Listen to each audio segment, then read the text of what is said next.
رسول اللہ صلی اللہ علیہ وسلم فرماتے ہیں، جو مومن لگاتار بیمار رہے اس کو بخش دیا جاتا ہے۔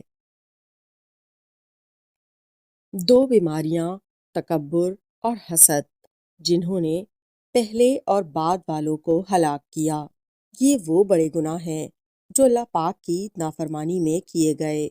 پس تحقیق ابلیس نے تکبر کیا اور آدم علیہ السلام سے حسد کیا۔ انسان کا اپنی زندگی کو درست کرنا اس کی عقل مندی سے ہے۔ اپنے عیبوں کے اوپر ڈال کر پردے، ہر انسان کہتا پھرتا ہے کہ زمانہ خراب ہے۔ انتقام لینے سے کہیں بہتر ہے کہ آپ انتقام نہ لو، بلکہ اپنی ذات کے اندر اس قدر مگن ہو جاؤ کہ اپنی زندگی میں آگے بڑھ جاؤ۔ انسان جب ایک حد تک درد سہ لیتا ہے پھر خاموش ہو جاتا ہے، پھر یہ نہ شکایتیں کرتا ہے اور نہ ہی امیدیں وابستہ کرتا ہے۔ پیار محبت ہمیشہ دعوے سے نہیں بلکہ پرواہ سے ظاہر ہوتے ہیں۔ جو شخص زیادہ باتیں کرنے کا عادی ہوتا ہے، لوگ اس سے بہت جلد تنگ آ جاتے ہیں۔ جب انسان کسی رشتے سے تھک جاتا ہے تو اس کو اس رشتے کے اندر صرف خامیاں ہی نظر آتی ہیں۔ اگر شوہر حضرات کا یہ حق ہے کہ ان کا حکم مانا جائے، تو بیوی کا بھی یہ حق ہے کہ اس کی جائز خواہشات کو پورا کیا جائے۔ انسان صرف کوشش ہی کر سکتا ہے، کامیابیاں اللہ کی ذات ہی دیتی ہے۔ نبی پاک صلی اللہ علیہ وسلم نے اپنی زوجہ کی کمزوریاں تلاش کرنے سے منع فرمایا ہے۔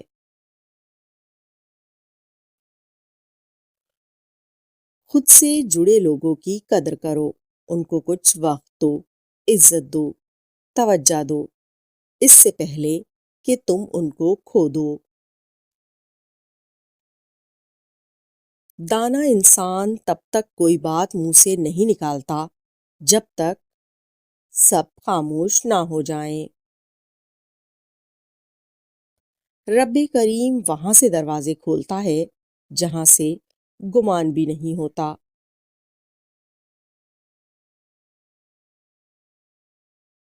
مصروفیت بہت بڑی نعمت ہے، یہ انسان کو بہت سی خرافات سے بچاتی ہے۔ اکثر مرنے کی باتیں کرنے والے سب تو مرنا نہیں چاہتے، بس وہی الفاظ سننا چاہتے ہیں کہ ہے کوئی جو ان سے محبت کرتا ہے اور ان کو گرنے نہیں دے گا۔ انسان کی یادداشت کا کمزور ہونا کوئی بری بات نہیں، کیونکہ وہ لوگ بہت بے چین رہتے ہیں جن کو ہر بات یاد رہتی ہے۔ اگر والدین کی تربیت اور ڈانٹ سے بیٹا بیٹی انجینئر اور ڈاکٹر بن سکتے ہیں تو نمازی کیوں نہیں؟ ناظرین، اتنا تو معلوم ہے کہ ہم جلدی میں ہیں، ہمیں کس بات کی جلدی ہے یہ معلوم نہیں۔ اگر کوئی تمہیں راستہ نہیں دیتا تو آپ اس کو راستہ دے دو۔ ہم ایک دن دنیا چھوڑ جائیں گے، اس حقیقت کو سب جانتے ہوئے بھی ایک دوسرے کا دل دکھاتے ہیں۔ اپنی خواہشات کو قابو میں رکھو، اگر یہ باغی ہو جائیں تو حرام حلال جائز ناجائز میں کچھ فرق نہیں دیکھتی۔ جب تمہارے اندر صلح ہو جائے تو پھر پرانے جھگڑے نہ بیان کرو۔ اپنی فیملی کی پریشانی اور غم بیان کرنے سے توہین بن جاتی ہے۔ حرام تعلقات سے دور ہو جاؤ، حلال رشتوں میں ہر چیز مل جائے گی، عزت، محبت، مال اور جنت۔ اگر لوگ تمہاری صفت بیان کریں جو تمہارے اندر نہیں تو تکبر نہ کرنے لگ جانا، کیونکہ جاہلوں کے کہنے سے ٹھیکری سونا نہیں بن جاتی۔ تمہارا پیٹ بڑھنے لگے تو ناف میں کھیرے کا تیل ڈالنے سے پیٹ چند دنوں میں اندر چلا جاتا ہے۔ ناظرین محترم، جو واقعی مرد ہوتے ہیں وہ اپنے حالات سے لڑتے ہیں، اور جو کمزور مرد ہوتے ہیں وہ گھر کی عورتوں سے لڑتے ہیں۔ جس خاندان میں مرد حضرات کی موجودگی میں عورت کی حکمرانی ہو، اس جگہ پر رشتہ کبھی مت کرنا۔ گھر ہمیشہ وہی چمکا کرتے ہیں جو والدین کے سفید بالوں سے روشن ہوتے ہیں۔ وہ لوگ جو گرنے کے بعد پھر اٹھ کھڑے ہوئے ہوں، انہوں نے اپنے پاؤں نہیں بلکہ اپنی سوچ بدلی تھی۔ اگر انسان دوسروں کی چیزوں پر نظر رکھے، اس کی اپنی چیزوں کی قدر کم ہو جاتی ہے۔ قوم کے بدقسمت ہونے کے لیے بس اتنا ہی کافی ہے کہ اس قوم کو لاپرواہ ٹیچر مل جائے۔ جب شوہر پیار بھرے الفاظ میں اپنی بیوی کو بلاتا ہے تو یہ الفاظ تھکی عورت میں بھی جان ڈال دیتے ہیں۔ بدلنا تو کوئی بھی نہیں چاہتا، بس لوگ مجبور کر دیتے ہیں اپنے رویوں اور عادتوں سے۔ اکثر ٹھوکروں کا لگنا بہت اچھا ہوتا ہے، ایک تو راستے کی رکاوٹ پتہ لگ جاتا ہے، اور سب سے بڑھ کر سنبھالنے والے ہاتھوں کا پتہ لگ جاتا ہے۔ مرد کی غیرت کا اندازہ لگانا ہو تو اس کے ساتھ چلتی عورت کے لباس سے لگا لو۔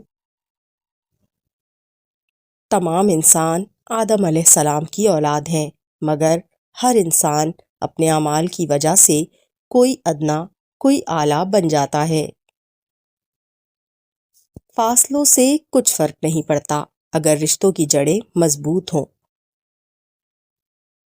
کم ظرف لوگوں کا جتنا مرضی خیال کر لو، ان کی عزت کر لو، لیکن وہ ایک دن اپنی اوقات دکھا دیتے ہیں۔ جو انسان سجدے میں نہیں جاتا وہ ڈپریشن میں جاتا ہے۔ انسان چاند پر بھی پہنچ گیا اور دریاؤں کی تہہ تک بھی پہنچ گیا، مگر افسوس یہ کہ انسان انسانیت تک نہ پہنچ سکا۔ اور وقت بتا ہی دیتا ہے کہ رب کریم کے فیصلے غلط نہیں ہوتے۔ اپنی زندگی کے اندر اتنے مصروف ہو جاؤ کہ دکھ، پچھتاوا، ڈر اور نفرت کے لیے ٹائم ہی نہ ملے۔ یاد رکھو، زندگی میں تنہا شخص ہی زیادہ دکھی رہتا ہے۔ اے رب العالمین، پاک پروردگار، بے شک زمین و آسمان میں تیری بادشاہی ہے۔